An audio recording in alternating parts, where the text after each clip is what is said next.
First of all, one of the coolest motherfuckers I know. Born in Maryland, raised in Florida, between Jacksonville and Pensacola. You lived in Michigan for a while, and then you came here to Savannah, where you live with us now. Globe traveling, skateboarder, musician, husband, father, painter, and activist. And to define activist how I do is someone who, puts their own securities on the line to improve the lives of those who are getting beat up on by the powers that be. That's something I really appreciate that you do in your work. So when I learned about you painting the prisoners, was it in Florida? Painting the prisoners there, down to the women in Savannah who were going to DC to march for our rights there, and you gave away some free paintings for them to be able to hold up and do their thing there. That was very applaudable. Now even I think down on President Truman, Tent City, posted paintings there that the former residents would be able to nod their heads and agree with. It's just like, Panhandle Slim is a real one. You ain't just out here painting, just getting your coins, like you actually out here doing the work. And your art portfolio, that I realize, it depends who's talking about you. So whenever I'm about to do an interview, including this one, I try to watch every video out there on you. I'm gonna read all the articles. And I did that. And so one of the articles, she was saying his work ranged from President Jimmy Carter, whose home his artwork is in. Where is it? There we go.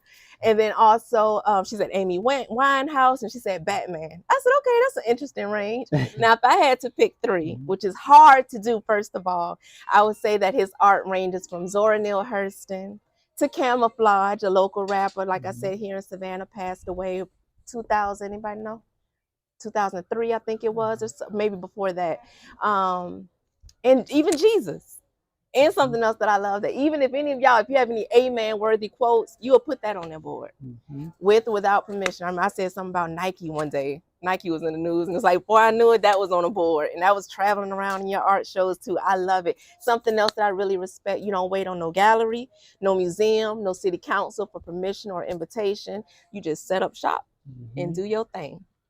I love that. And that's a very teachable moment for any artist, whether you are a painter, a singer, a dancer, a chef, or a writer like myself. That's a teachable moment. Just don't wait on permission, just do the work. Do what you got to do. We're a lot alike. So if I think about from us swimming from the Gulf to the low country, from one seaport to another, deep South through and through, right? My first question being, do you think people from growing up in port cities, do you think we're a little different? We're a little special, more special? You've been more places than me, so I'll let you. Simplicity, yes. But you need more an answer, of course. Okay. So as you've done and traveled, and I've traveled all over, and I used to just think everything's special, like every place is a little weird. But I was kind of to tell myself that to feel better. But now I can admit, yep, it is. We are, yeah. It's that water. I don't know if I can cuss. I mean, I unfortunately do that a lot, but yeah. Yeah. Another similar. We're special fucked up. Yeah. Another similarity I learned that it was at the Kaya, the Kaya Museum, and I think it was like when they were unveiling the thing or whatever. Anyways, the mayor was like, let me get him before he run out of here. And I was like, oh yeah, that in and out. Now you see me, now you don't. I do that too. Now another one, you do a lot of James Baldwin paintings and quotes, and something that he said that resonated me with that was, he was like, I can't belong to any specific organization, whether that's the NAACP, the Nation of Islam, none of them. I visit, I listen, I learn, and then I move on. Can you relate? Definitely. Yeah. And that's it.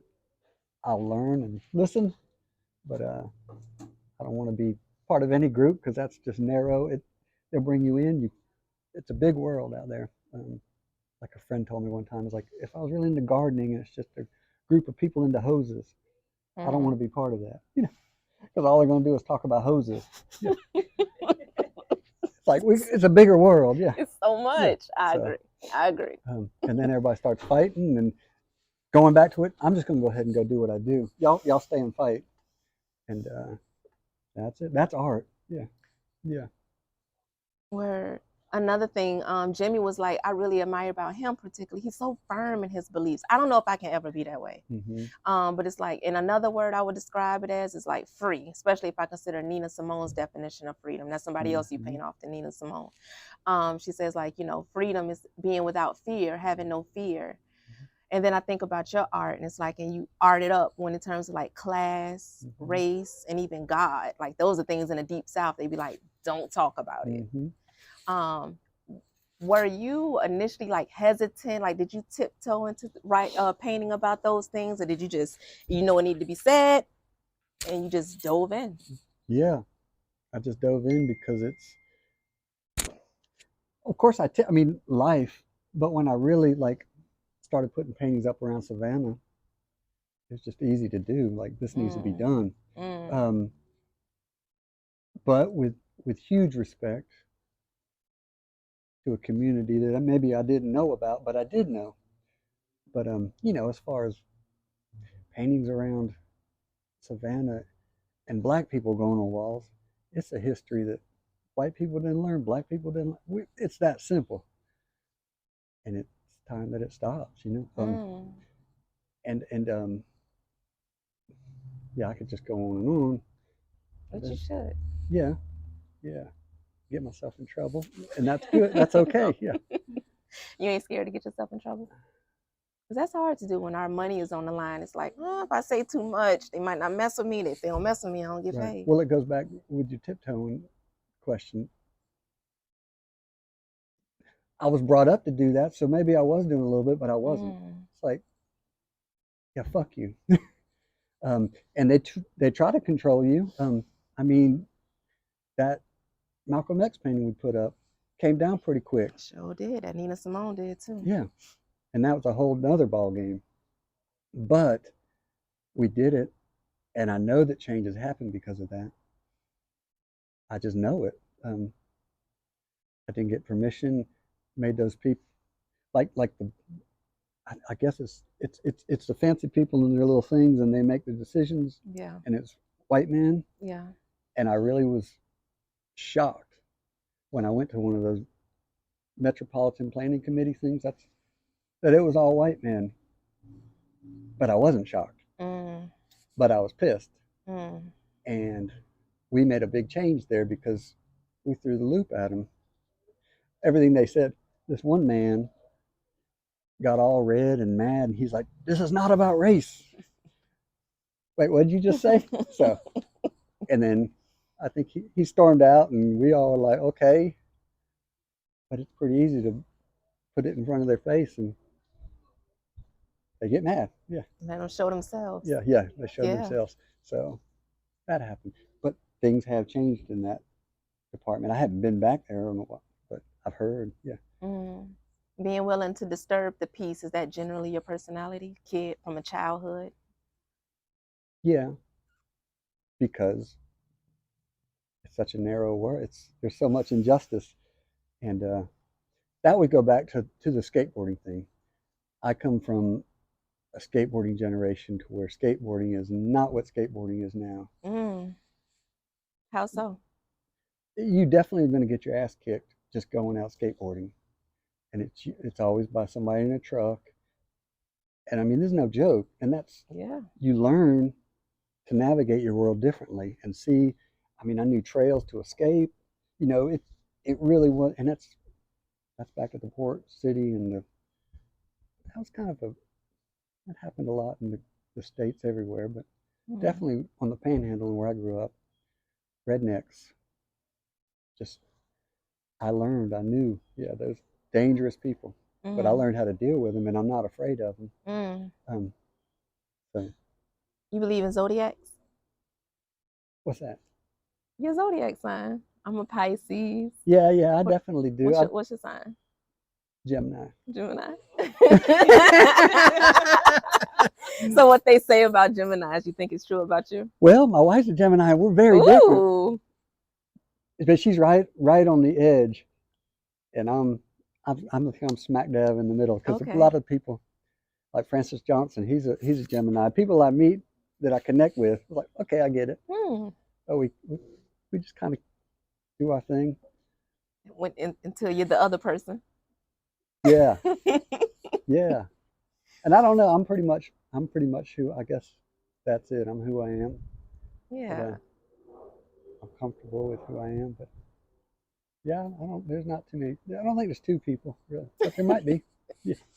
What But I'm about? a Gemini. Yeah, yeah, Okay, yeah. And I okay. believe in it. Yeah. I do too. I do too, to an I'm a extent. mess. I know that. Yeah, I yeah, always say it's nature and nurture, right? So yeah, it's like we got our zodiacs. It couldn't help what time I was born, what part of the world I was born. That's the nature side. But yeah. then life throws stuff at you and how you react to that and what's Hmm. thrown at you, Yeah. that's going to determine some things too. So it's the nature Hmm. and nurture. So now going back to that, if I think about like who you were raised by, what traits do you gather from them?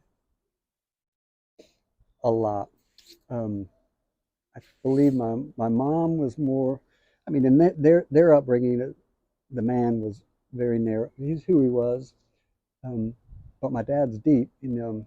grew up in D.C. without parents really, but didn't tell stories. But he'd tell a story about going to get a coffee or candy. Mm. But from the house to that candy, the point is, I went to get candy. But the story he tells in between, whoa, like Mm. deep, deep stuff. And a lot of, in his day, very, very deep race stuff. But he was part of that community, and I learned that without him trying to teach me. Mm. And same with my mom. When I was the baby, we moved south, and they were tripping out in Jacksonville, like what was going on. But I didn't know, but I was aware of what they. So I think I learned from my dad. He was a Marine and just a hard Mm. worker and made stuff happen.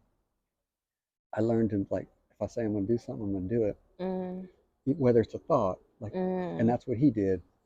Um, and then my mom was very artistic, Mm. thinker, um, a dancer. Um, but I mean, I think I have to tell the story about my dad, and this really, really stuck with me. And it's that thing like this has to be done. So in Pensacola, and I think this was 78, which seems like a long time ago, but it's not. Not for this. Mm. So in our neighborhood, a black family moved in, and then within days on the garage, something about nigger was written all, just bad. Mm. We're on our way to church, and we see it. It's like a TV clip or something like slow. My dad Mm. pulls back, Mm. look at it. Dad puts it in reverse, doesn't say anything. And he's a really cool, like, well dressed, just smooth guy, and reverses back, goes home. And you didn't really question your parent. You're just like, what's going Yeah, on? yeah. So it was all slow motion. Goes in the house, comes out with some stuff, and goes back. He's like, we're getting that off before they wake up. Or nobody, it's just like, I don't know exact words, but it was kind of that thing of like, but he did it. And I think, wow, like When he said we're doing it, who was the we? he did it and we watched. Okay. But I think that's we are like, and I took us like, he didn't have to, like, he could have just been mad, but but just doing it, yeah. So that really That sticks with me. yeah, how could it not? And he was already an outsider. That's the thing that culture. It's like different reasons that he was an outsider, but he did that, and he was putting himself out there. Um, the community put that message up They to scare did. these Your people. own Yeah, neighborhood put that yeah, up. yeah. Yeah, so So that already shows how outside he yeah, was. yeah, And then your mom was a dancer. What yeah. else was her artistry? She made later in life after raising 5 kids, or Mm. and not she was still raising us. Um, she did floral arrangements. Yeah. So she had a little business in the backyard, in the back, called Celebrate. So that might be part of what I do. It's just like Yeah. making it happen. And she wanted to do that. So yeah. I love So it's called that. Celebrate. Yeah. It's So I remember in y'all working with her. backyard? Yeah, in a little room like Like off your to it. Yeah, yeah, shed. yeah. Yeah. So, and I never put that together. Yeah. So but her creativity, and she would make stuff for my friends, whether it was skateboard stuff we needed, or my other brother was in bands, and she'd make guitar straps or real creative. Yeah. It is. Yeah. I love that. Yeah. And then now from nature on to nurture, in some of the interviews, I noticed that you would say that your art was influenced heavily by two particular people, Howard Fincher? Finster. Yeah. Finster, Howard Finster and Wesley Willis. Mm-hmm. I dove off into understanding more about those people just based off, if you point out two people, let me see who these two people are. Love them. Yeah. Love Mm-hmm. folk artists, which you don't identify as one, but Yeah. and then Wesley, from his schizophrenia, being diagnosed Mm-hmm. there, growing up in Chicago, black man, punk rock artist, Mm-hmm. and even creating his own art. And I saw a few similarities there. He would sell it for $20, $40, whatever you want to give me here, get it for free. Mm-hmm. But how else was your art impacted by those two people? Because you mentioned that they impacted you, but in none of them did I read or listen or hear how. Well, the Finster is, I saw the visual and was attracted to it, and even his weird like religious things of like, I think the first thing I saw his like, you don't have to smoke to burn in hell or something, some weird, just like craziness, but then some little devil, and it just was like, okay, so that attracts me. But then I think he's from North Georgia, and he's crazy. He's a crazy old white man and I think the more I learn about, he's don't need to say much more, but he's very religious, and too like he might be Pentecostal preacher or something. But anyway, so that. But then Wesley, I could just go on and on and on and on and on and on. That man is very dear to me, very close. I'd say a best friend, and yeah, think about him a lot. Yeah, rest in peace, Wesley. Yeah, and you always say, I ain't a folk artist. I paint for the folk. I paint for folk, right? And it's like in your paintings, they all feature these bold statements, vivid colors, bold statements. And to me, and they feature famous folk, and Joe Blows, regular degular folk. To me, that's cracking tea. So, my brand is called Crack Tea. That's what we do. We, connecting with and highlighting, emphasizing ordinary people, but the extraordinary things that they do that make all of this function, make all of this work, all of us people to hear. So it's like through your art, through all of these people, and through all of these sayings, you're saying something all in all. What is that? It would probably go back to like Wesley. Wesley Willis, he like had albums on like this guy Rick Rubin is American, like he did Public Enemy. He did big time people like Tom Petty, and Wesley had an album on his thing. So Wesley knew all these people, but couldn't. He equally would go into like a Subway and be like, "You're an artist. You're a sandwich artist," and they were the same to whoever. And I learned like, whoa, I want to see the world that way. He'd just be psyched, and he'd probably be more psyched because it's like, and you're going to make me some food, and I'm happy. Like he really didn't care about like celebrity names or. With a band one time, and this is one of my wife's the same way sort of, and we were in a band together, and we were in Chicago, and Wesley was with us, and we were meeting these big time people that were going to really sign us and wine and dine us, and I was kind of like, cool. So I went out, and I liked what I was hearing, like this is it. But Wesley and my wife was in the band, they went and sat somewhere else, and I went over there and I said, well, why aren't y'all sitting with us? Wesley said, that man is an asshole. And it's the truth. Like, and he was, and he is, and I don't want anything to do with that. So. And I ain't gonna pretend. Yeah. And Tracy, my wife, Tracy's the same. Like, that man is an asshole. Yeah. And you will become an asshole if you go that way. And that's it. Like, and with things like that and business that I've done, whether it's skateboarding or this, like I've learned through my art, this is too precious. I'm not going that route. I'm just going to keep doing what I do. Yeah.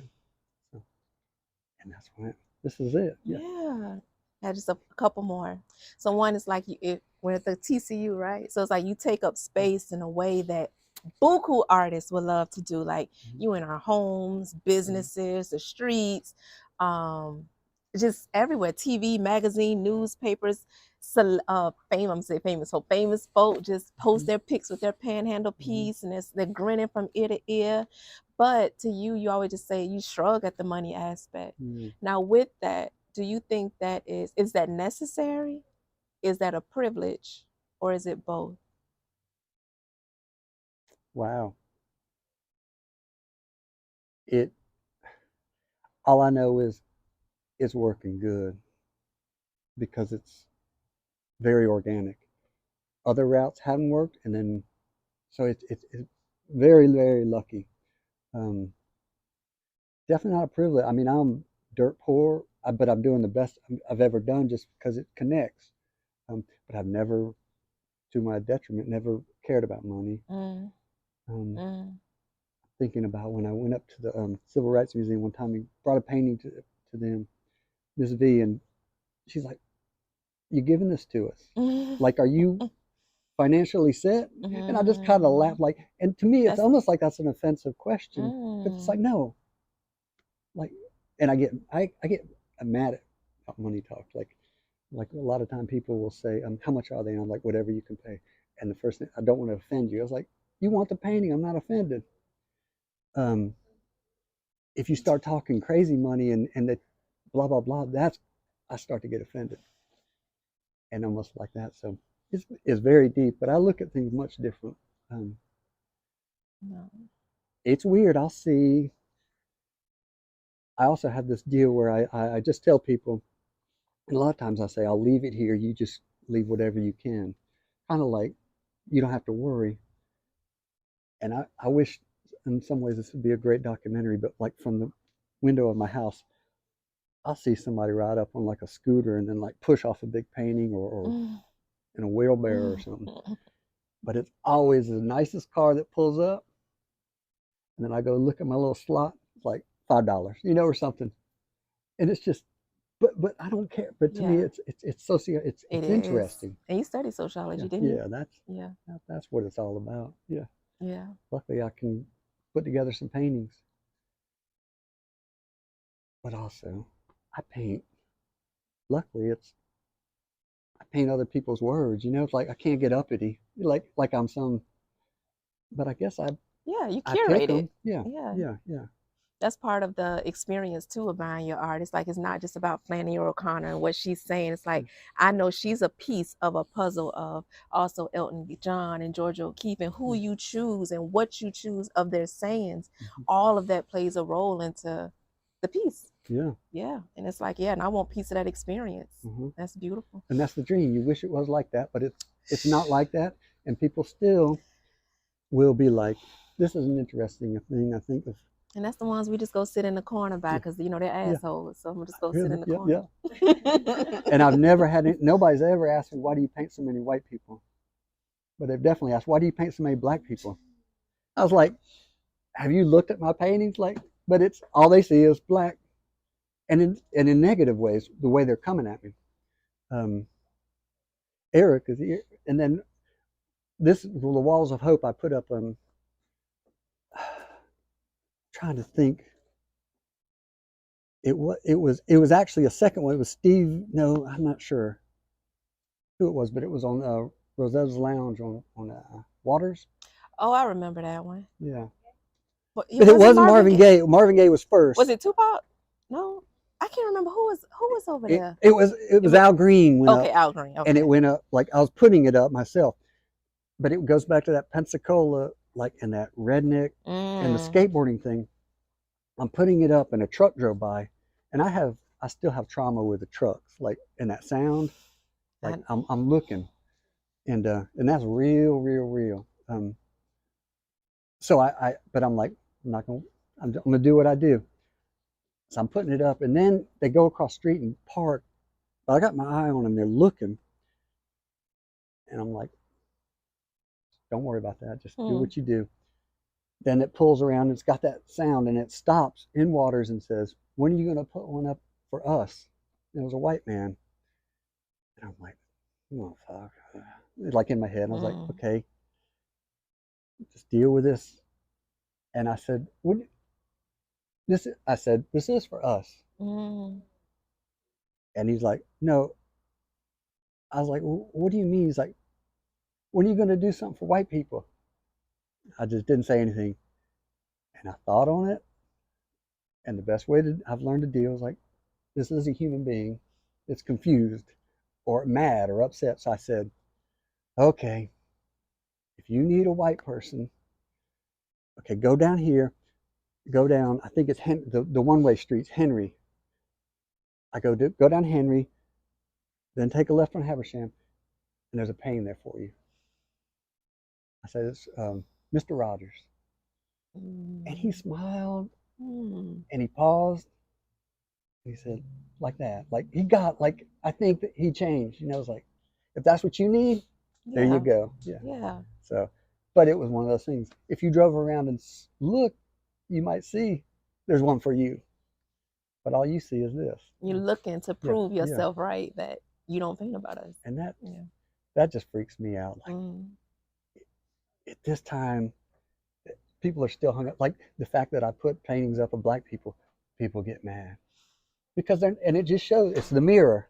Like, so. Toni Morrison had the same experience where she said several interviewers always ask me, why do you only write about black people? I can't remember the author she mentioned, but she mentioned a white guy. She was like, y'all never asked him, why does he only write about white people? And one of my favorites from her is, black art or writing is always used as sociology or a lesson. Yes. Like during Black History Month or something. Yes. It's like, no, it's never looked at as art or literature.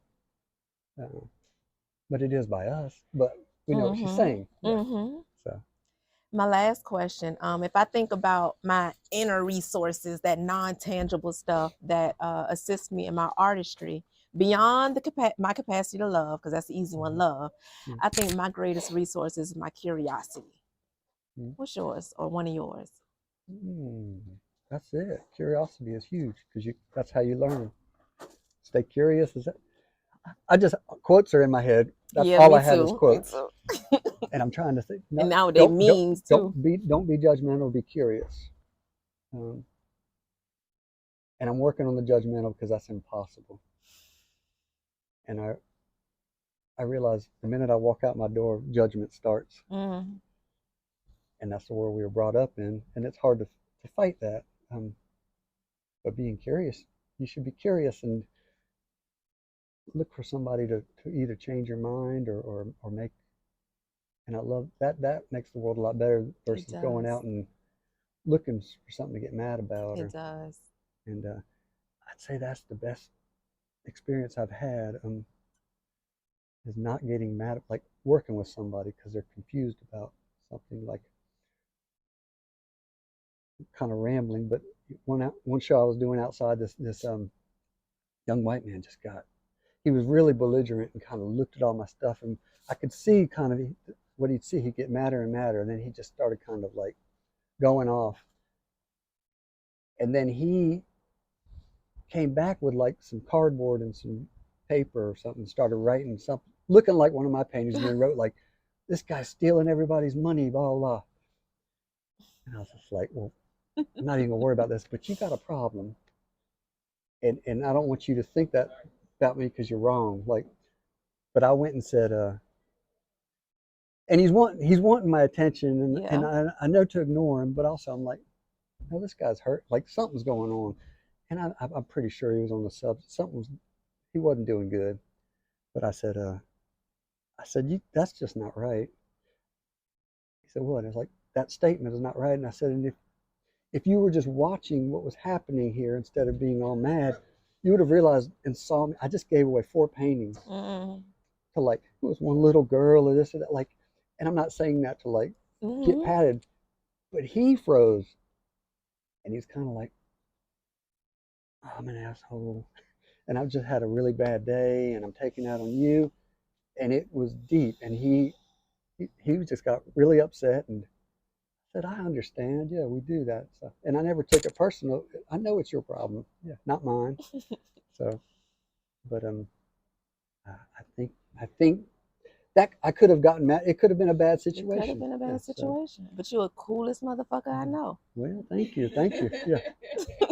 And I appreciate and it goes back to that growing up. I had to deal with some crazy ass people. I mean, people wanting to kill you. So and I'm talking about like between Ocean Springs and Pensacola, driving down I-10,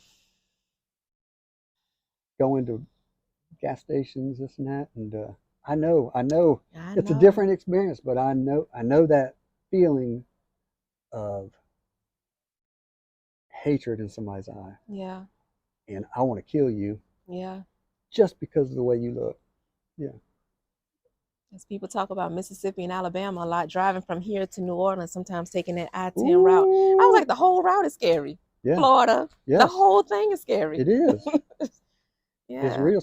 We could have fun talking about that. We could have a whole ball. But then if you go, yeah, and then if you go the other route, like to north, like Yeah, Starkville, all Atlanta. that, Yeah, like it's all crazy. Whew. yeah, And it's changed, and I really do think we need. I always try to say that because things are messed up, but things are better. yeah, yeah. What we do know is, Sulphur, Louisiana. I pull off to the gas station, go to the Dairy Queen. The next thing I know, I'm behind the counter. I mean, I'm getting thrown punches, that kind of stuff.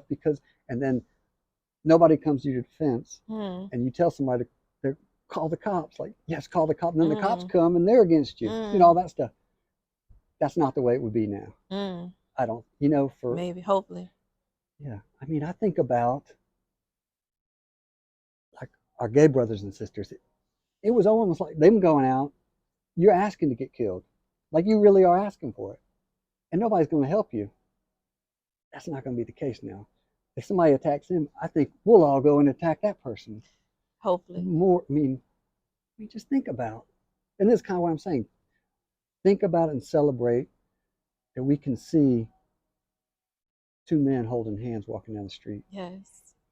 If that was the case back then, everybody would have been out filming. It would have been on like Sally Jesse Raphael or something. Some, No, that's real. Yeah, that's real. it. Yeah. I'm trying to be real, like, Yeah. and so really, let's celebrate that change. Yes. But we got a lot of work to We do. got a lot of work Yeah. to do. If a interracial couple was walking, that would have been. Did you, somebody's calling somebody? Did you? Now it's like we've done good, but we got a lot of work to do, and we know it. Yeah. They're trying to take us back, yeah, because that's all they have, yeah. Going Yeah. backwards, yeah. But art is the most palatable way to, Mm-hmm. to consider change and how we treat these children and how we Mm-hmm. raise them, how we treat these elders, how we treat our same gender loving people and everybody, like you pointed out, everybody. So thank you for doing what you do Mm-hmm. and the way that you do it, Thank and for you. being here, and for being my friend, Mm-hmm. and for looking at me and arting up my walls and I ain't have no money. Right. Yeah, I'm there, and thank you for meeting you that day and y'all helping me. I learned, here's how you need to paint. That's being open, yeah, yeah, and doing it. Yeah. Yeah. I love you. I love you too.